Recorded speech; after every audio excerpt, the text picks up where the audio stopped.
Hi, in this tutorial I'm going to show you how to change panel color in Blender. Before we start, I recommend you to subscribe my channel to stay up to date with my videos. Okay, so let's start from beginning. First we need to do is go to the left upper corner and go to edit. Then you can see here some really useful settings, but we are interested in to go to preferences. We need to open this option or use shortcut from your keyboard. So I click here.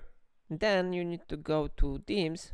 Now we need to open more 3D viewport settings. So I click here and scroll down. Then we need to select here the option dim space.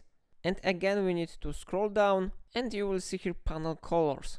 It is the option that we are interested in, so I open it. And now we can easily change color of the panel. So I click here on header color. And for example, I will increase this value and I'm gonna change it to green. The same action I can make with background, so I click on it. I will increase this value and then I click on green again.